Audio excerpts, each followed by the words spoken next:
لڑکی سے نکاح کرنا جائز ہے؟ آپ نے کہا نہیں، حرام ہے، حرام ہے، حرام ہے۔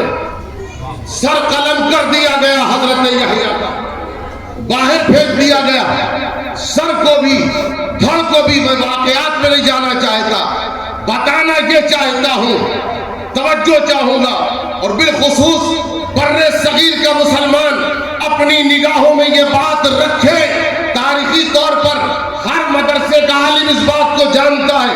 کہنا یہ چاہتا ہوں کہ حضرت یحییٰ نے کسی حال میں بھی فتویٰ نہیں بدلا کہ کیسی بھی مشکل آ جائے اور اس مشکل میں جو فتویٰ نہ بدلے اسے مفتی اعظم کہا جاتا ہے۔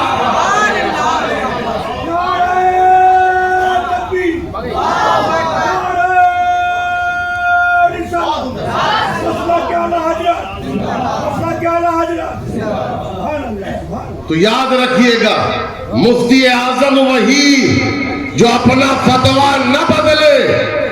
اور ہمارے اعلیٰ حضرت کے شہزادے جب وقت نسبندی کا آیا تھا، پوری طاقت لگ گئی مگر فتویٰ نہیں بدلا۔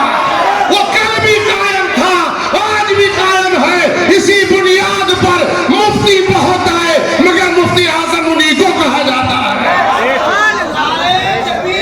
اللہ اکبر یا رسول اللہ، زندہ۔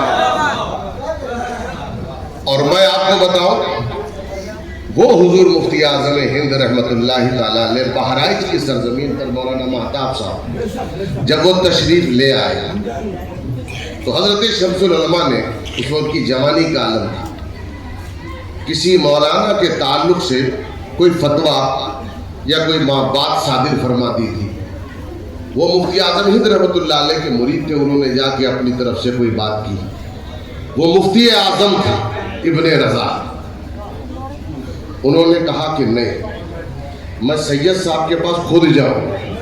وہ شیخ الجن والانس، کیا کہا؟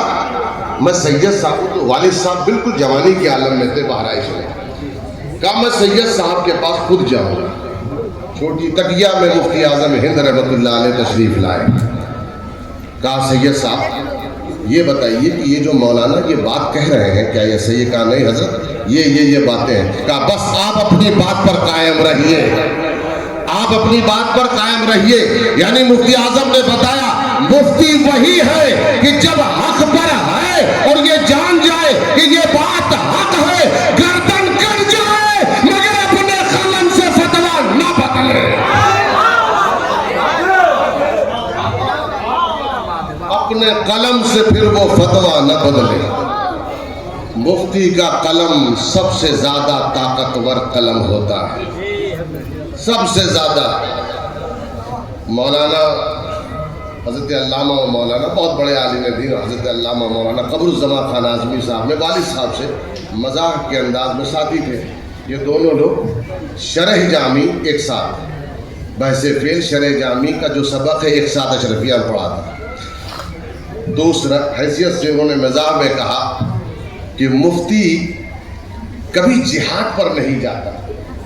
تو والد صاحب نے کہا کہ مفتی مفتی جہاد پر کیوں جائے گا؟ فتوی جہاد تو وہی دیتا ہے، فتوی جہاد تو اسی کی طرف سے صادر ہوتا ہے، تب جا کے جہاد واجب ہوتا ہے۔ تو دوستان محترم، یہ عظیم قافلہ مفتیان کرام کا نکل رہا ہے ایک مفتی کے سائے میں، ایک مفتی کے سائے میں، مفتی اعظم کے سائے میں۔ اور یہ مفتی اعظم ایسے ہیں، دیکھیں وہ مفتی اعظم، ان کا معیار تو کیا کہنا میں نے بتایا ہے، مگر یہ سب فیضان ہوتا ہے جو چلتا رہتا ہے۔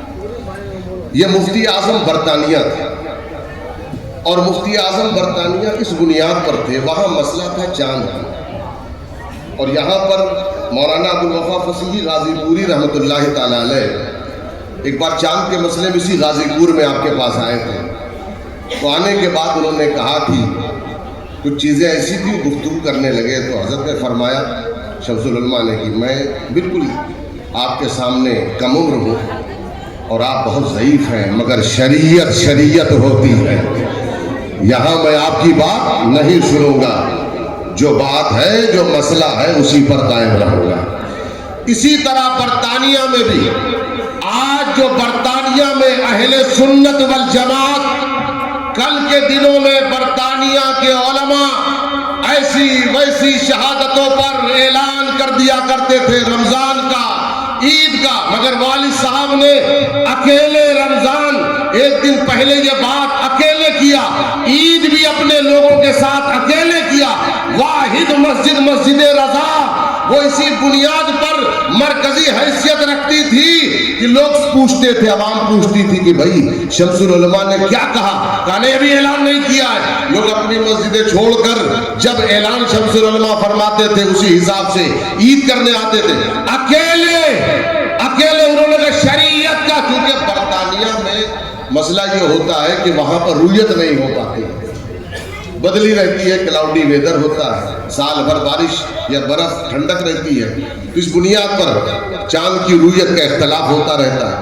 آپ نے فرمایا میں شریعت کا تقاضا ہر حال میں پورا کروں گا، کسی حالت میں بھی بغیر تقاضائے شریعت کو پورا کرتے ہوئے میں اعلان نہیں کروں گا۔ علماء ساتھ ہوئے، مخالف ہوئے، ساتھ ہوئے، مخالف ہوئے، مگر وہ اپنی بات پر قائم رہے۔ خدا کی عزت کی قسم، آج برطانیہ میں پوری اہل سنت والجماعت ایک دن رمضان ایک دن عید کرنے پر آمادہ ہو گئی۔ یہ عمل حضرت شمس العلماء کا تھا۔ جب حق پر چلتے ہیں تو لوگ پھر آنے لگتے ہیں۔ لوگوں نے مانا کہ واقعی وہ اپنی بات پر جو قائم تھے وہی شریعت ہے، وہی صحیح بات ہے۔ تو دوستان محترم، اسی لیے میں بس اتنا کہوں گا، ربنا آتنا فی الدنیا حسنہ وفی الآخرۃ حسنہ وقنا عذاب النار۔ بالکل آپ کو ایک نصیحت کے طور پر آپ سب کے لیے، نوجوانوں کے لیے، طلباء کے لیے، علماء کے لیے، ہمارے لیے، سب کے لیے، دیکھیے ہمارے اللہ نے ہم سے کہا سنوریہم آیاتنا فی الآفاق وفی انفسہم حتی یتبین لہم انہ الحق، کہ ہم نشانیاں دکھاتے ہیں آسمانوں میں اور تمہارے اندر، آسمانوں میں اور تمہارے اندر اپنی نشانیاں دکھاتے ہیں تاکہ حق واضح ہو جائے۔ اور ہم نہ آسمان دیکھ رہے ہیں، نہ اپنے اندر دیکھ رہے ہیں، صرف موبائل کے اندر دیکھ رہے ہیں۔ قرآن کیا کہتا ہے؟ آسمانوں پر غور کرو، چاند سورج دیکھو، ستاروں کو دیکھو، افلاک کی گردش دیکھو، سیاروں کا نظام دیکھو، ہوا کا سراٹا دیکھو، فضا کا سناٹا دیکھو، دریا